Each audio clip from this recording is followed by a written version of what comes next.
vamos a compartir la palabra del Señor y particularmente en un tema muy personal para nosotros, ¿cierto? Como iglesia, porque el tema es ¿qué significa ser miembro de una iglesia del Nuevo Testamento?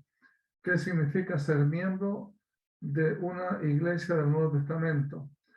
Y entonces yo quiero invitarles a abrir su Biblia en el libro de Efesios capítulo número 5. Efesios capítulo 5, versículos 21 en adelante al versículo 32. Abra su Biblia y cierto podemos juntos leer la palabra del Señor. Dice lo siguiente, la palabra de Dios dice: someteos unos a otros en el temor de Dios.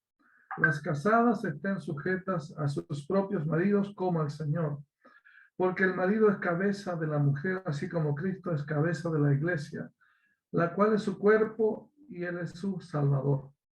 Así que como la iglesia está sujeta a Cristo, así también las casadas lo estén a sus maridos en todo.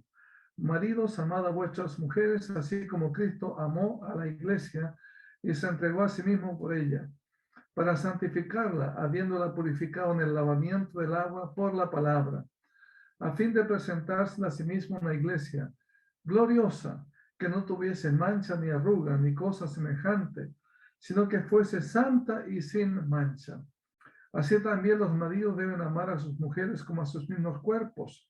El que ama a su mujer a sí mismo se ama. Porque nadie aborreció jamás a su propia carne, sino que la sustenta y la cuida, como también Cristo a la iglesia, porque somos miembros de su cuerpo, de su carne y de sus huesos. Por esto dejará el hombre a su padre y a su madre y se unirá a su mujer y los dos serán una sola carne. El versículo principal que quiero enfatizar es: grande es este misterio, versículo 32.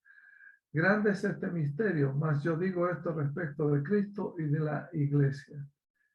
El misterio, cierto, no solamente es del matrimonio, sino también el misterio es de la iglesia y la unión con Cristo, o Cristo, cierto, en lo que nos bendijo como iglesia. Y es importante lo que la Biblia dice respecto de lo que debe ser, cierto, la actitud de un miembro de la iglesia, de estar sometidos unos a otros como al Señor. Y normalmente enfatizamos el matrimonio en este pasaje, pero el punto principal que el apóstol Pablo quiere reflejar y enseñarnos es nuestra responsabilidad y nuestro privilegio que tenemos como miembros de la iglesia y la bendición que Cristo es en medio nuestro, porque Cristo es cabeza de la iglesia y nosotros somos parte de su cuerpo como miembros. Y por eso, cierto, así como Cristo amó a la iglesia y se entregó a sí mismo por ella, nosotros también debemos imitar ese amor como miembros de la iglesia. Luego dice: los maridos deben amar a sus mujeres como a sus mismos cuerpos. Ahora, hablando de eso, el Señor dice que el Señor sustenta a la iglesia y la cuida, como también Cristo a la iglesia. Cristo sustenta a la iglesia y la cuida, porque somos miembros de su cuerpo, de su carne y de sus huesos. La palabra miembro está vinculada, ¿cierto?, a lo que significa ser parte de la bendición del cuerpo de Cristo. Y ese cuerpo de Cristo está reflejado, ¿cierto?, en lo que es la iglesia, la membresía, ¿cierto?, a la cual tú y yo pertenecemos, nuestra iglesia, tiene un privilegio, ¿cierto?, de ser parte de este cuerpo. Entonces vamos a orar, que el Señor nos bendiga en su palabra. Padre Santo, queremos agradecerte y entregar las gratitudes que cada hermano ha presentado. Sabemos, Señor, que tú estás en todo lugar. Gracias por la alabanza, también por la oración. Sabemos que escuchan nuestros ruegos y nuestras gratitudes. Y gracias, Padre, por tanta bondad para mis hermanos en sus trabajos, en sus necesidades, Señor, que tú has provisto. A un Padre, por la vida, un año más de vida que ha provisto a mi hermana. Te doy gracias también por la salud, por la vida que tú nos das. Así también apelamos a ti que tenga misericordia de cada necesidad de los que han sido, Señor, manifestadas públicamente en nuestra reunión. Pido, Padre, que me guíes para ser instrumento útil en tus manos y ser fortalecidos, edificados por medio de tu palabra y el Espíritu Santo. Gracias, Padre, en nombre de Jesús. Amén. Bien, hermanos, quiero comenzar diciendo que hay muchos turistas en las iglesias. Hay muchos creyentes que van de iglesia en iglesia, reciben enseñanza en muchas partes y no reconocen la autoridad de la iglesia a la cual Dios los llamó. Y es un problema grave porque obviamente sabemos que hay gran bendición en muchos medios que tenemos cierto hoy día a través de los medios de comunicación, internet, bueno, etcétera. Pero muchas personas, cierto, realmente no distinguen la necesidad de someterse a la enseñanza y la doctrina de su iglesia, a la cual Dios los llamó. Y obviamente muchas veces se crean conflictos porque no reconocen, ¿cierto?, la necesidad de someterse a una iglesia local, sino que tienen visiones muy diferentes, ¿cierto? Porque obviamente sabemos que hay enseñanzas y enseñanzas, pero Dios da la responsabilidad para someternos a un cuerpo local de creyentes y no andar, ¿cierto?, turisteando de un lugar a otro o de un medio de comunicación a otro. No significa que no podamos examinar enseñanzas. La Biblia dice que debemos examinarlo todo y retener lo bueno si es bíblico, ¿ok? Entonces, lo importante es que la Biblia nos enseña de las iglesias en el sentido plural. Hay una iglesia que es institucional, que vamos a llamarle, algunos llaman universal, prefiero llamarle institucional, porque muchas veces los que creen en la iglesia universal, o enfatizan la iglesia universal, distorsionan el hecho de no ser responsable de ningún cuerpo local. Las iglesias locales existen para mostrar al mundo la gloria de Dios. Dios quiere que nosotros como iglesia manifestemos su gloria. Y el Señor nos llama a unirnos a una iglesia y también a someternos a ella. No nos llama solamente a unirnos a una iglesia, sino también a someternos a ella. Si entendemos cómo la Biblia ve la membresía, va a cambiar nuestra forma de ver, ¿cierto?, nuestro cristianismo, nuestra forma de practicar nuestra fe. Ahora, ¿qué es lo que no es una iglesia en la Biblia? ¿Qué es lo que no es una iglesia en la Biblia? Alguien podría decir, normalmente tenemos una definición de una forma, ¿cierto?, de lo que sería una iglesia en la Biblia. Pero ¿qué es lo que no es una iglesia en la Biblia? ¿Alguien podría mencionar 2 o 3 ideas? ¿Qué es lo que no es una iglesia en la Biblia? ¿Alguien puede mencionar algo rápidamente? Bien, voy a agregar. Un pastor, ¿Sí? ¿Sí? un edificio, La un iglesia edificio. no es. Muy bien, un punto muy importante.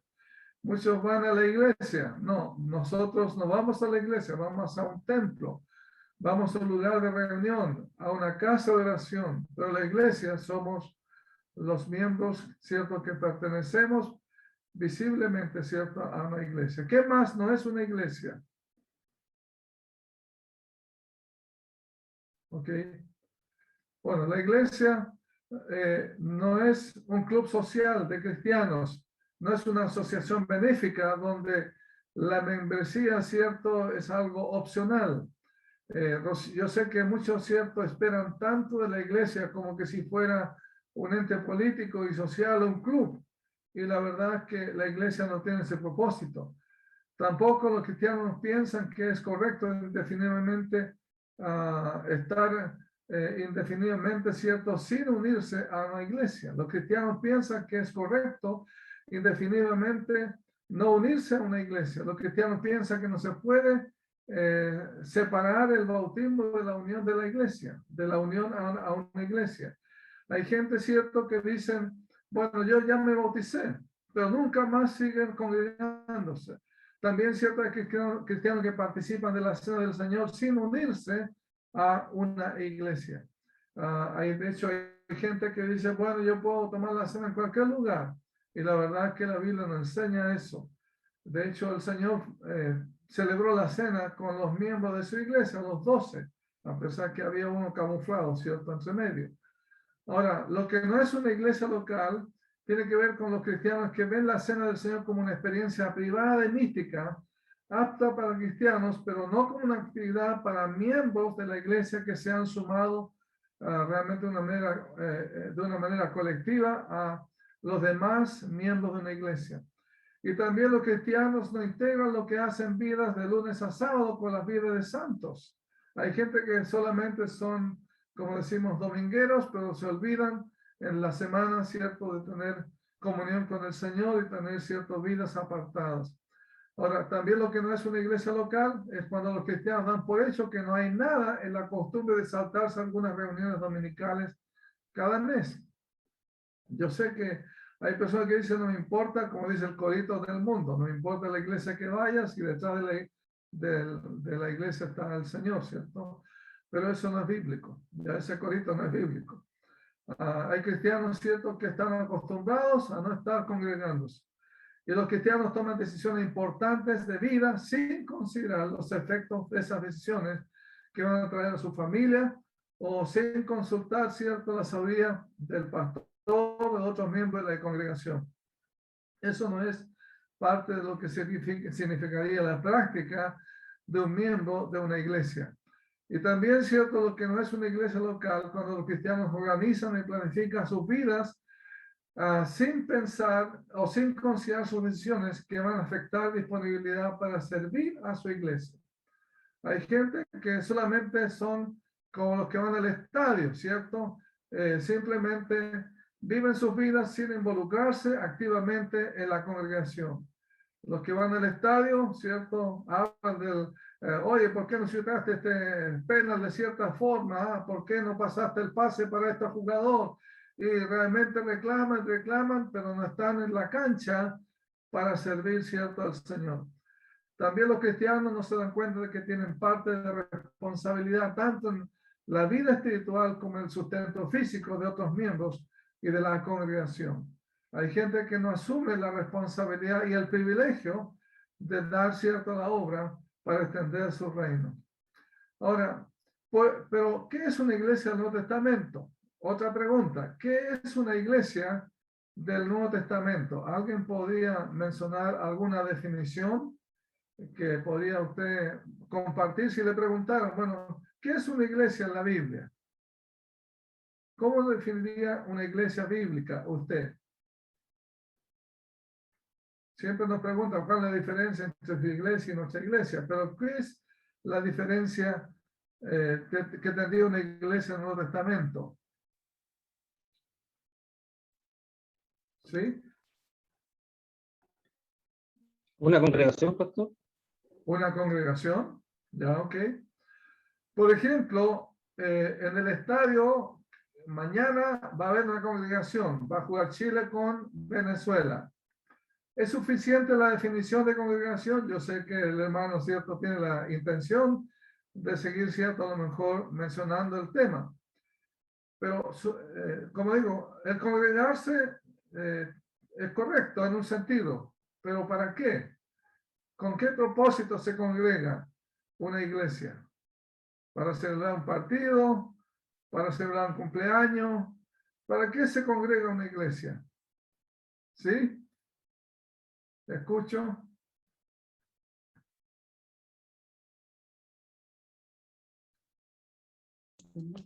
Para ser más espiritual, para aprender las cosas de Dios y para alabarlo a Él. Para edificarse y para adorar al Señor, ¿cierto? ¿Qué más? ¿Alguien más? Para tener comunión con los hermanos. Tener comunión unos con otros. ¿Qué otra cosa más? Aprender Bueno, de la Biblia. Aprender de la palabra del Señor, ¿cierto? Aprender de la palabra del Señor, ¿ok? Entonces, hermanos, la iglesia local es la autoridad que Jesús ha instituido en la tierra. No es COPEC, no es el Estado, no es la iglesia local la que Dios ha establecido en la tierra como autoridad para confirmar oficialmente nuestra vida cristiana y moldearla. Es una autoridad institucional porque Jesús la instituyó con autoridad de parte de Él, ¿cierto? O sea, la iglesia no es algo que debe ser indiferente para nosotros. Cuando hablamos de iglesia, estamos hablando de la congregación, ¿cierto?, que sigue al Señor.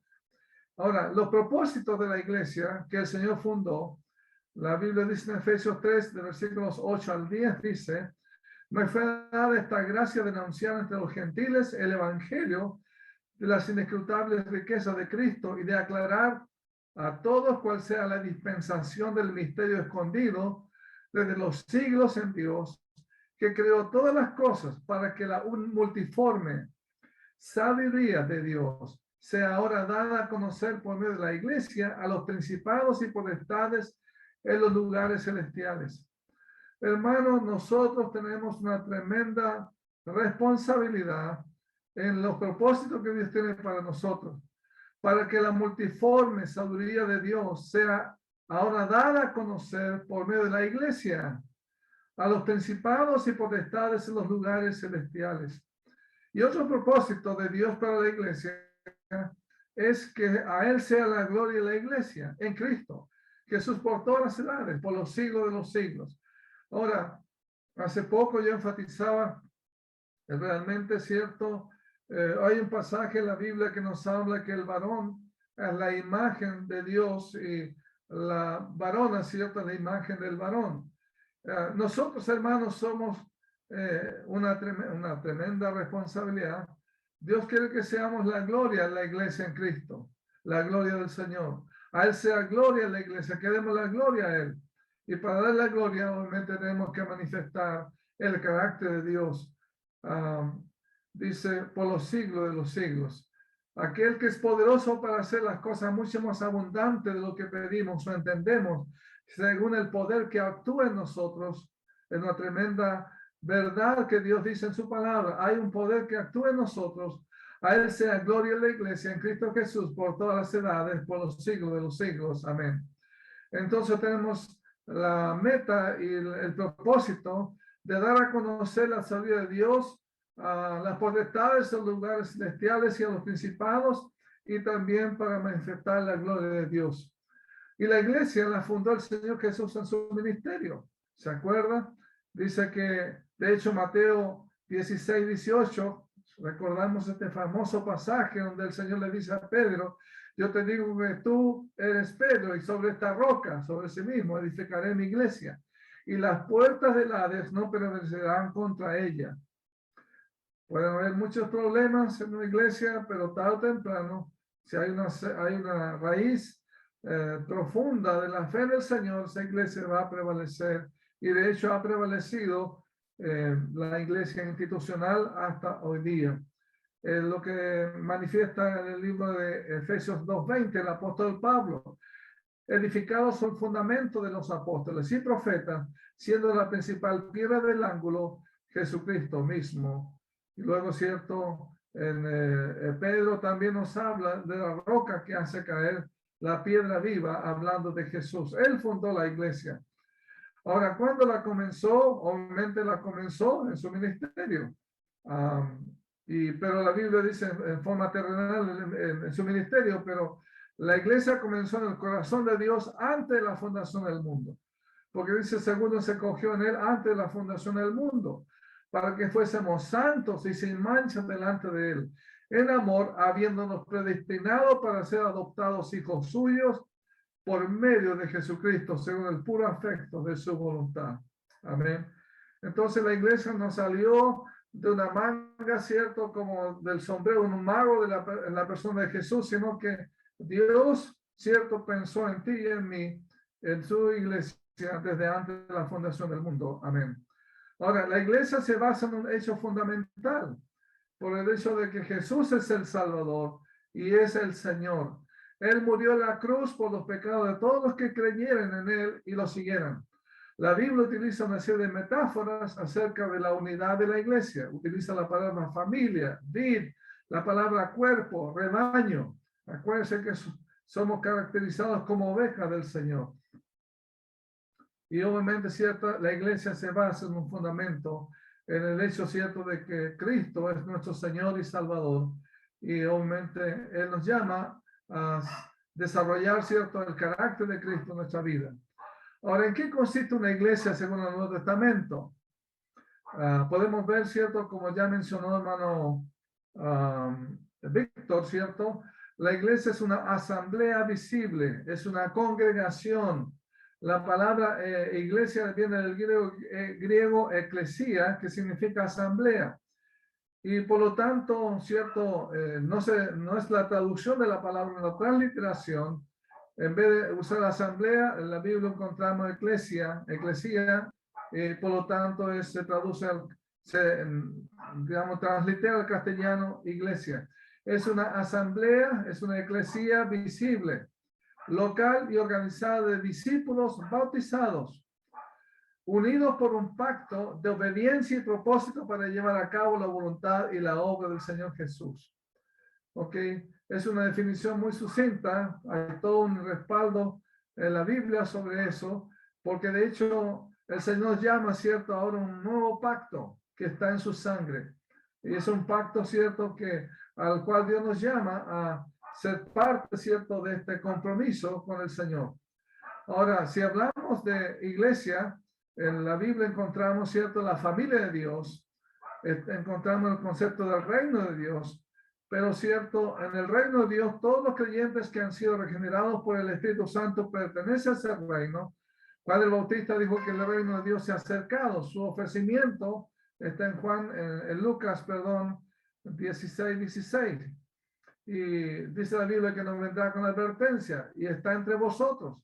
Y sabemos, cierto, que en este reino de Dios también es algo mixto, porque también hay personas que piensan que están en el reino de Dios, pero no son.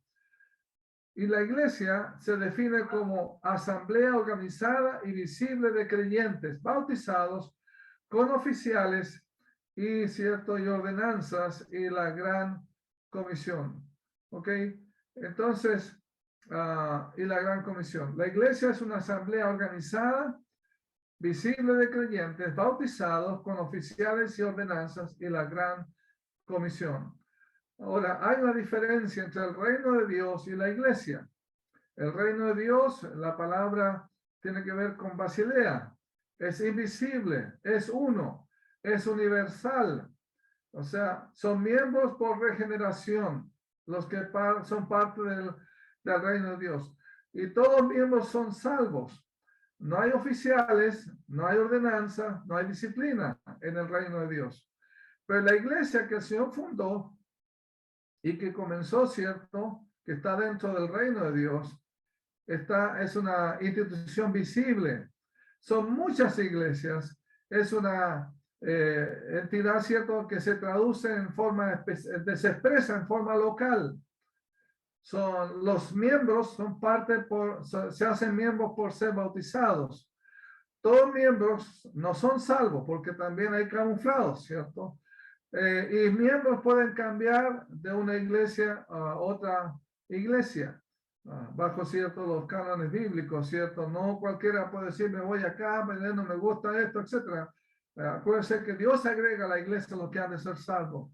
Los oficiales son pastores y diáconos. La ordenanza son bautismo y cena del Señor, y se administra la disciplina, ¿cierto?, la iglesia, ¿ok?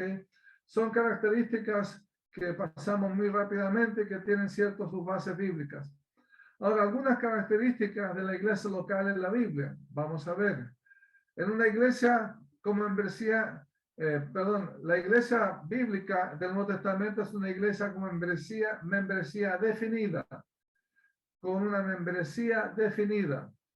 Ellos no iban solo a algunos servicios y luego a otras partes. Era un grupo definido de personas que se reunían en una asamblea local. Hoy hay personas que han sido influenciadas, digamos, por iglesias más liberales que le dan menos importancia a la membresía de iglesia. No tiene una doctrina sana sobre el tema. Por eso no se oía en los días, pero eso no se oía, no se escuchaba en los días de los apóstoles. En tiempo del Nuevo Testamento, los cristianos sabían que eran miembros de una iglesia local. Por ejemplo, en Tesalonicenses, primer libro, capítulo 1, versículo 1, dice: Pablo, Silvano y Timoteo, a la iglesia de los tesalonicenses, cierto, gracia sea a vosotros. Vemos, cierto, que como leímos al comienzo, el Señor ocupa la palabra cuerpo. La iglesia en Tesalónica eran personas que se juntaban y eran miembros de dicha congregación. Porque como dice el apóstol Pablo en Efesios, porque somos miembros los unos de los otros, Efesios 4:25. En Romanos se expresa, en Romanos 12, 4 al 5, dice, porque de la manera que en un cuerpo tenemos muchos miembros, pero no todos los miembros tienen la misma función, así nosotros siendo muchos somos un cuerpo en Cristo y todos miembros los unos de los otros. Amén. Ahora, uno puede decir, ¿por qué a veces necesitamos tener un registro de los miembros de la iglesia? No todas las personas realmente son miembros de la iglesia. En la Biblia tenemos, por ejemplo, un caso donde el apóstol nombra personas específicas. Por ejemplo, dice saludad también de la iglesia de su casa. Saludad a Epeneto. Alguien se llama Epeneto aquí, nadie, ¿cierto? Pero hay un hermano Epeneto. Amado mío, que es el primer fruto de Acaya para Cristo. Saludad a María. Hay algunas Marías, sí, que la cual ha trabajado mucho entre vosotros. Saludad a Andrónico y a Junias, mis parientes y mis compañeros de prisión, los apóstoles, y que también fueron antes de mí en Cristo. Saludad a Amplias, amado mío en el Señor. Saluda a Urbano, nuestro colaborador en Cristo, y a Estaquis, amado mío. Saluda a Peles. ¿Hay alguna Peles? Aprobado en Cristo. Saluda a los de la casa de Istóbulo. Saludad a Herodión, mi pariente. Saludad a los de la casa de Narciso. Recuerdo un hermano Narciso, muy al comienzo de nuestra iglesia, los cuales están en el Señor. Saludad a Trifena y a Trifosa. Bueno, nombres bien, cierto, para nosotros raros, pero era normal, ¿cierto? En el tiempo de la primera iglesia, las cuales trabajan el Señor. La Trifena y la Trifosa no eran personas, cierto, eran hermanas, porque dicen las cuales trabajan en el Señor. Saludado a la hermana, a la amada Pérsida, la cual ha trabajado mucho en el Señor. Dios nos bendiga, cierto, con hermanas, como hemos conocido varias hermanas en nuestra congregación que han trabajado compartiendo el Evangelio y realmente, cierto, son útiles en las cosas del Señor. Amén. Saludar a Rufo. Yo conozco a Rufo, pero que no es un hermano, sino yo sé que hay un animal entre los hermanos que le llaman Rufos, ¿cierto? Hermano Eduardo y Sarai. Pero aquí había un hermano Rufo, escogido del Señor y a su madre y mía. Saludar a Cíntrico, a Flegonte, a Hermas, a Patrobas, no es Petrobas, sino Patrobas, a Hermes y a los hermanos que están con ellos. Saludar a Filólogo, me suena una palabra de filología, bueno, es una palabra, bueno, que usa mucho, cierto, la parte de la filosofía. A Julia, a Nereo y a su hermana, a Olimpas, conocemos una Olimpa con mi esposa en el sur, y a todos los santos que están con ellos. Bueno, ¿de dónde sacó, cierto? Yo sé que el apóstol Pablo podía tener memoria, pero sabemos que él está hablando de personas que son miembros, eran miembros de esta iglesia, cierto, en Roma. Entonces era una iglesia que tenía, cierto, una membresía identificada, era una iglesia convertida, habían valorado el sacrificio de Jesús en sus vidas. Es lo que dice el apóstol Pablo a los tesalonicenses, porque dice, conocemos, hermanos amados, vuestra elección, pues nuestro evangelio no llegó a vosotros en palabras solamente, sino en poder, en el Espíritu Santo y en plena certidumbre.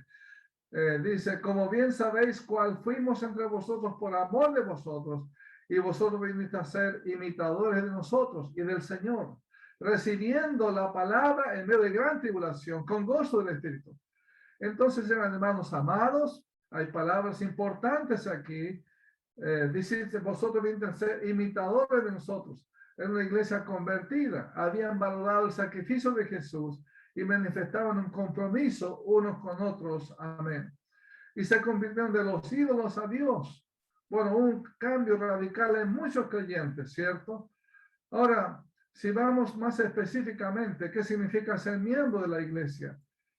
El primer paso de la vida cristiana es el bautismo. El bautismo no lo hace a uno salvo, pero la persona que dice creer en Jesús necesita entender que el primer paso de obediencia al Señor que se exterioriza es obedecer el mandato de bautizarse. ¿Por qué bautizarse? Porque es un símbolo de que uno ha muerto una vida antigua y ha resucitado una nueva vida. El agua no lo hace, pero lo hace, cierto, cuando usted se arrepintió, pero el agua refleja, cierto, su muerte a la vida antigua y su resurrección es un símbolo. El Señor dice, arrepentíos y bautícese cada uno de vosotros. Los que recibieron su palabra fueron bautizados, Hechos 2:41. Cuando oyeron esto, fueron bautizados en el nombre del Señor, Hechos 19:5. Luego, cierto, los miembros de la iglesia es algo que reconoce formalmente, se reconoce como cristiano, o sea, se identifica como cristiano y se une al cuerpo de Jesús. Las iglesias tienen la responsabilidad de identificar y confirmar a quién pertenece, cierto, al reino y quién no. ¿Se acuerdan que dice en Mateo 7:16? Por sus frutos los conoceréis. Una persona que dice ser creyente y que desea ser parte de la membresía, tiene que bautizarse y obviamente también manifestar un testimonio de su fe. La iglesia local protege la reputación de Cristo, separando a los creyentes verdaderos de los falsos. Un miembro se identifica personalmente con la congregación local.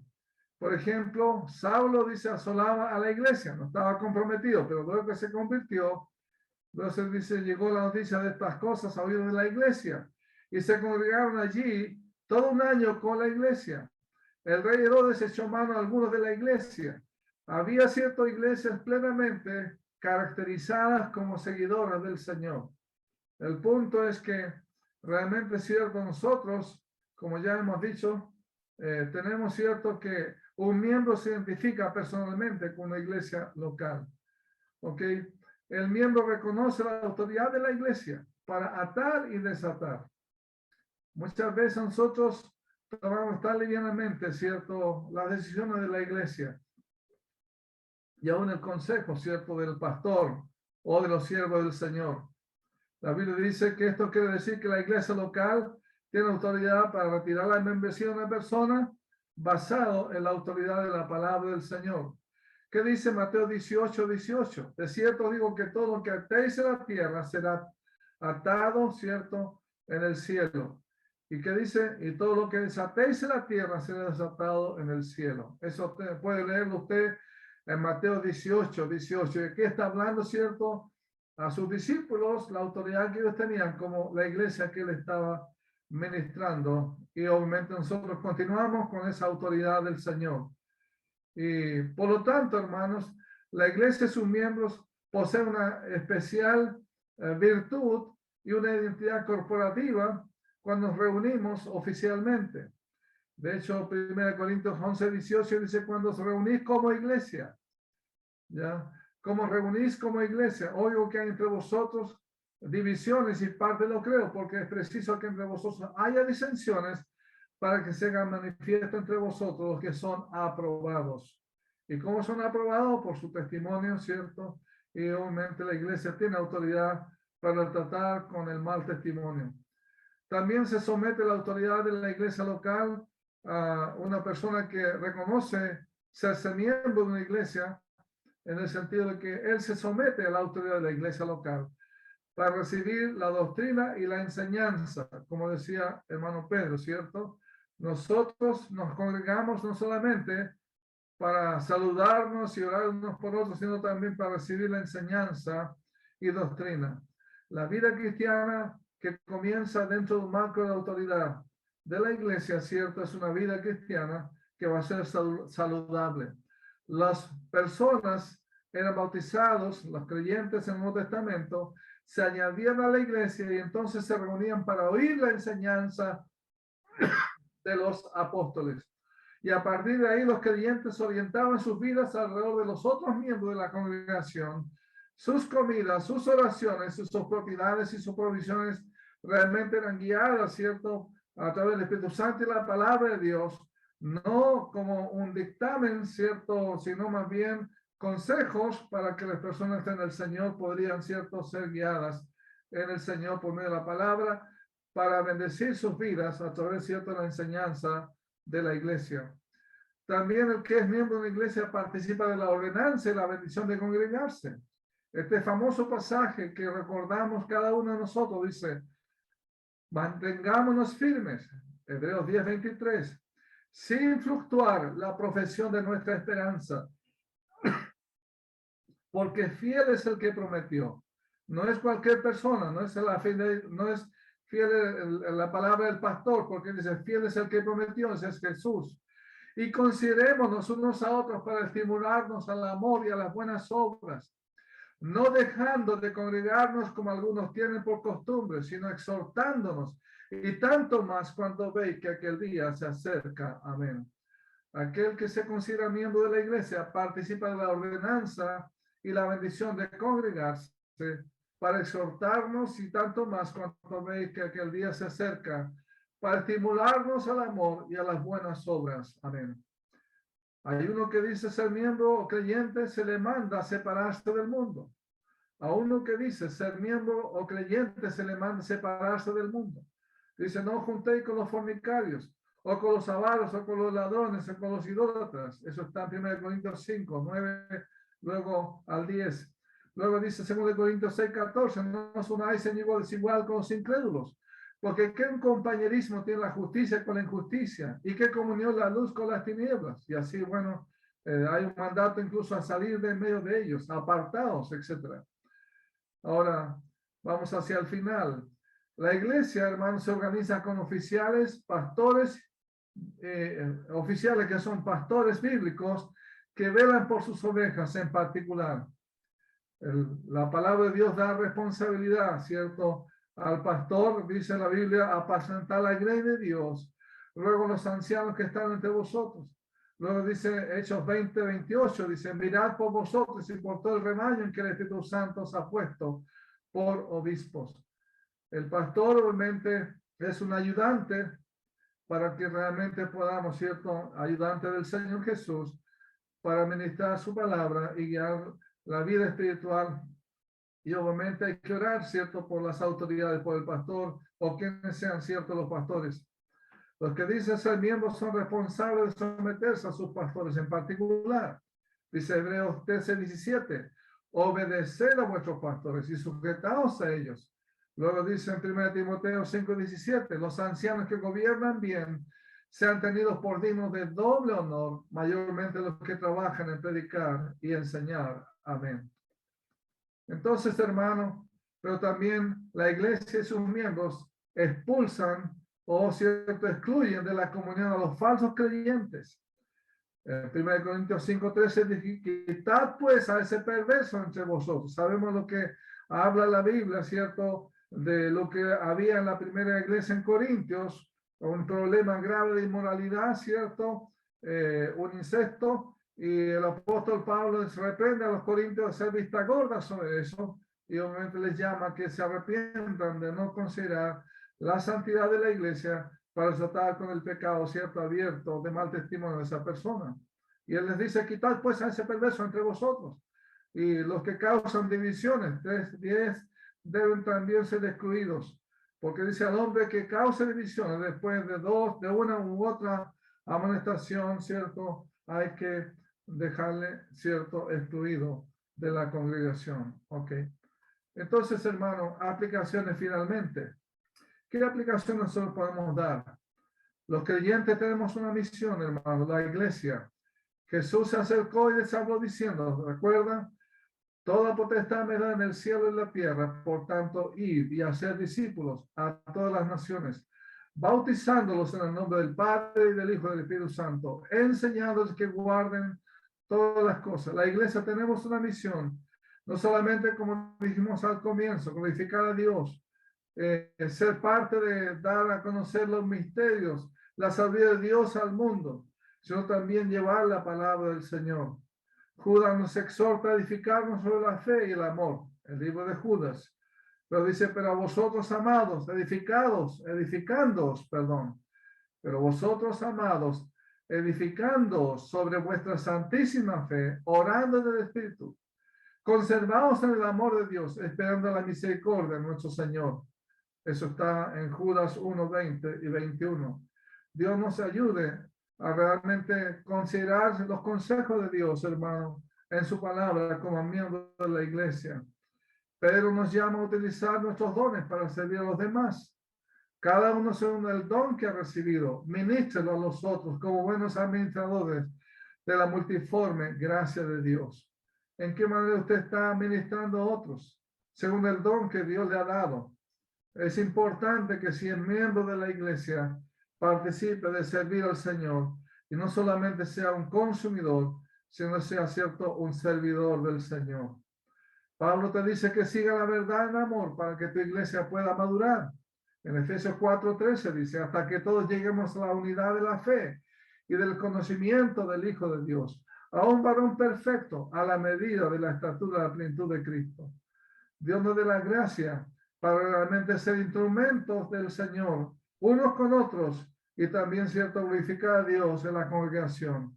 Que si nos llamamos miembros de la iglesia, nosotros podamos realmente glorificar a Dios y servirle y manifestar, cierto, que somos parte de las coyunturas del cuerpo de Cristo y que podamos realmente reflejar, cierto, la personalidad del Señor en nuestra iglesia para su gloria. Ser cristiano significa pertenecer a una iglesia local y además considerar a Cristo como Señor. Y eso significa unirse en una familia de Cristo, la familia del Señor, que es la iglesia local. Que Dios bendiga su palabra. Amén. Oramos, hermanos. Hermano Jorge nos guía la oración.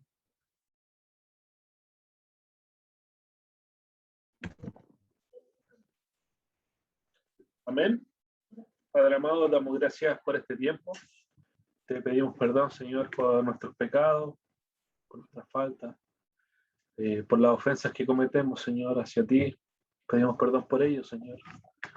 Ayúdanos a mejorar para ti, Señor. Que pasemos más tiempo en oración, Señor, más tiempo leyendo tu palabra, Padre. Líbranos, Señor, de esas personas que se hacen pasar por miembros, Señor. Padre, ayúdanos a hacer una iglesia sana, a hacer una iglesia que comparta el evangelio con otros, Señor, que lleve las buenas nuevas, Padre. Amén. Agradecemos este tiempo en nombre de nuestro Señor Jesucristo. Amén. Amén.